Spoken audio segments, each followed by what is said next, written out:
I would say that in the current and foreseeable future, and this is a NATO formulation in the final act, which was signed with NATO in a long time ago, that we have no intention to do that. So it means that we have no intention to do that at all. And it has been said on different levels, of course. Okay, no intention to do that. What then are the 100,000 or more troops doing massed along the Ukrainian border with Russia? What are they there for? What is their purpose? Many are saying that NATO is the security arrangement for Europe now. This is not true. NATO is one factor of security. The other factor of security, this is Russia. And for a long time, we have had a balance on the European situation. But then NATO has started to aggressively expand to the east. Enlargement is a dangerous thing that has been accompanied by many offensive actions, aggression of NATO in former Yugoslavia, now former, but at the time it was Yugoslavia. Then it was an aggression to Iraq, Libya, Syria. All of this is not pure NATO, but it used consultative mechanisms, support by NATO at a launchpad as a platform. So we find that NATO is conducting aggressive behavior. This is serious. It is coming closer and closer to our borders. So now it is nearly, it has promised to accept Ukraine as a member. And we see that there is a closer cooperation between NATO and Ukraine. We are seeing many ships coming into the Black Sea, exercising over there aggressively as well. We see a lot of aircrafts, military aircrafts, and we see that NATO infrastructure and large masses of NATO troops are moving to Poland, preparing new launch pads over there, new infrastructural sites. So it is dangerous for us. It contains a risk of a large-scale war. That is why we need to act, certainly. And of course, we are moving troops. Troops are exercising, and it is no secret that they are preparing to deter any kind of threat. Okay, well, you say a risk of a large-scale war. Let me refer you back then to your first answer. No intention of invading Ukraine, but if the perception from the Russian side is that the threat from NATO, as you characterize it, increases, then Russia may invade. Russia may engage with Ukrainian forces. I haven't said that, but we see that NATO is pushing Ukraine to be more and more aggressive in a sense. So we do not want, and we do not just envisage a possibility of that. And we are doing everything to diminish these risks and to take these risks out of picture. Well, some would say that it's not diminishing the risk to position many tens of thousands, if not hundreds of thousands of troops and armour and their support along that border. That's not minimising risk, isn't that increasing it? No, I wouldn't say so. So these troops are in maneuvering. They can be here or there, and now it is not the one group of forces. It is dispersed all around. But we have seen similar situation already in 2008, when NATO has promised to Georgia to take Georgia as a member in it, and Georgia has become very aggressive, and they started an aggressive behavior towards South Ossetia and Abkhazia. And this risk has turned out into a very serious event. Well, let's get into that characterization from the Russian side of NATO's intentions. NATO exists as a defensive alliance. We don't need to go back into the history. We all understand that. It's a defensive alliance. And sovereign nations, of which Ukraine is one, sovereign nations are free to apply to join it. It's as simple as that. NATO does not engage in aggressive actions.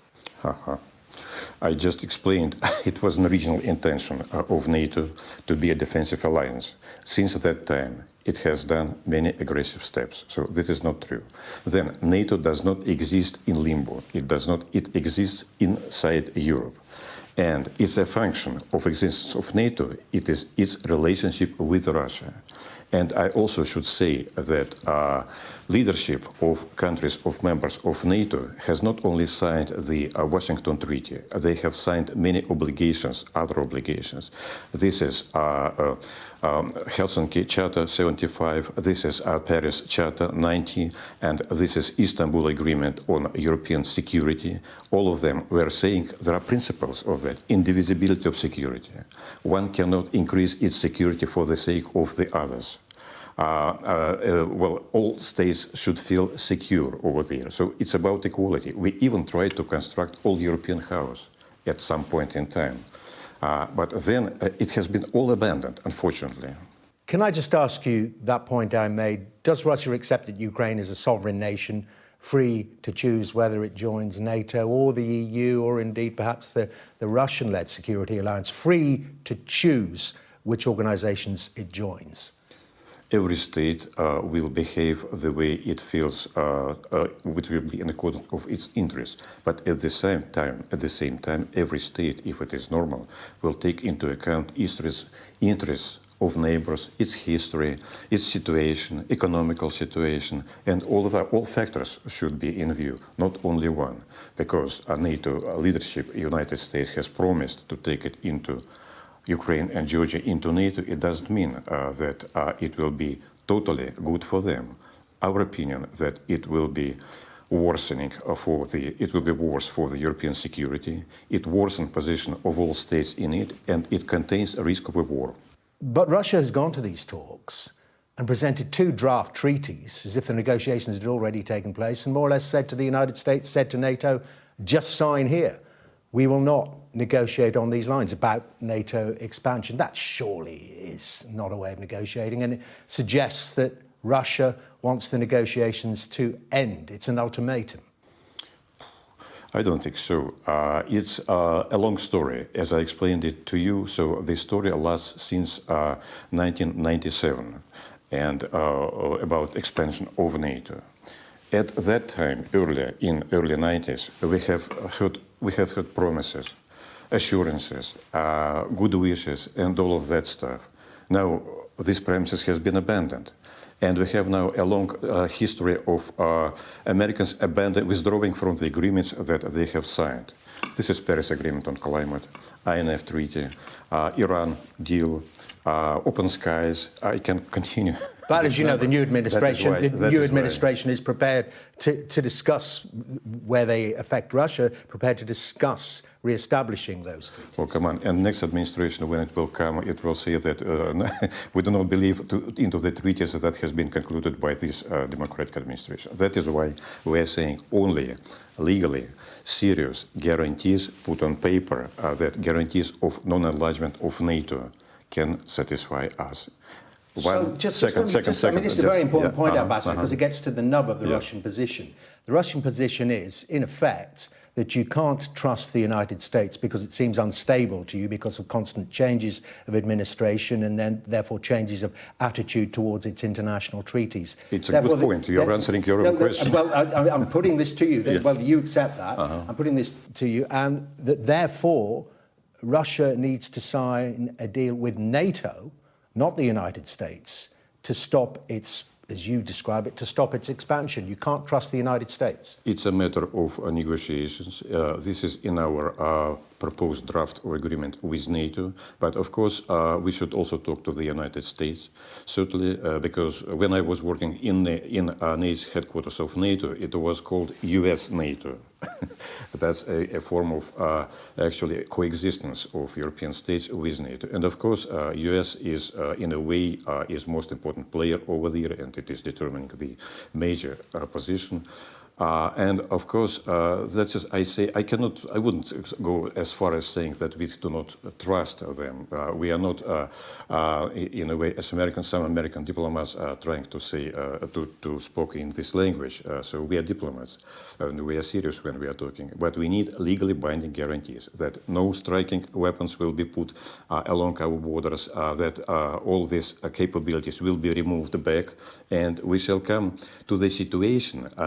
We did have this situation in the 90s, in fact, when we have principles on which we have a totally peaceful coexistence. And some may say it sounds a bit strange, this attitude to NATO coming from Russia and indeed from President Putin at the moment, given that in the year 2000, apparently, At the early stages of his presidency, Vladimir Putin was thinking about asking to join NATO for Russia. That from George Robertson, the then NATO Secretary General, that Russia was considering applying to join NATO.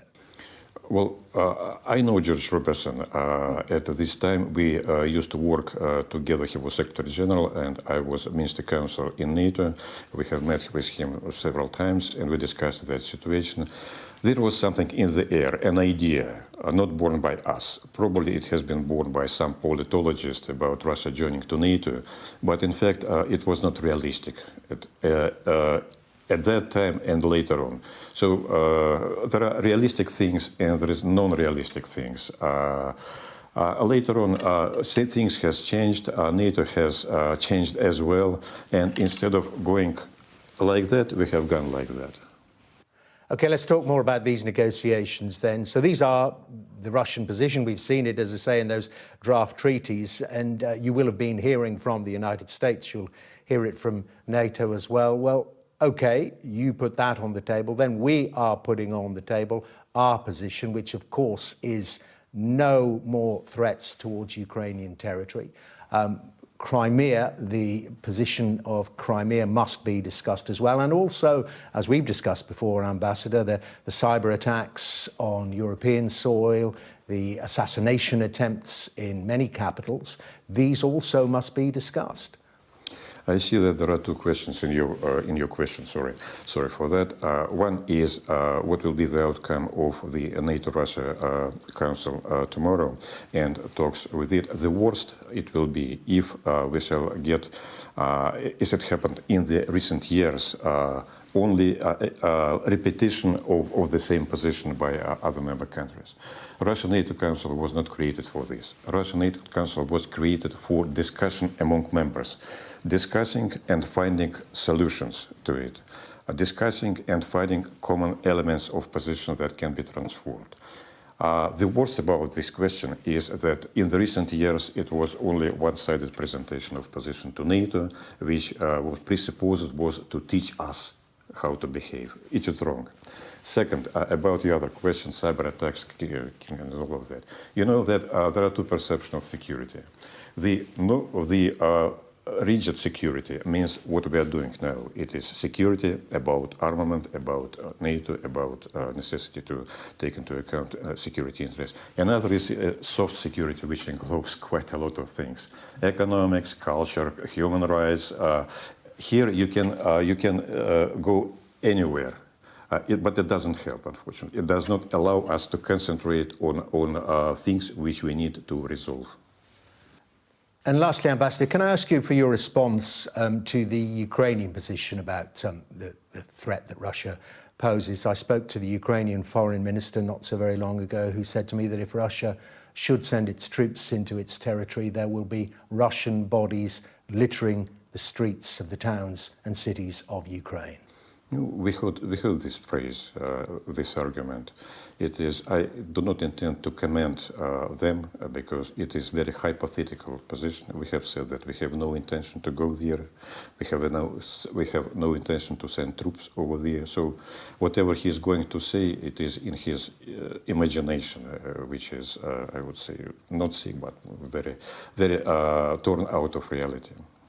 Mr. Ambassador, thank you very much indeed. Thank you, Dermot.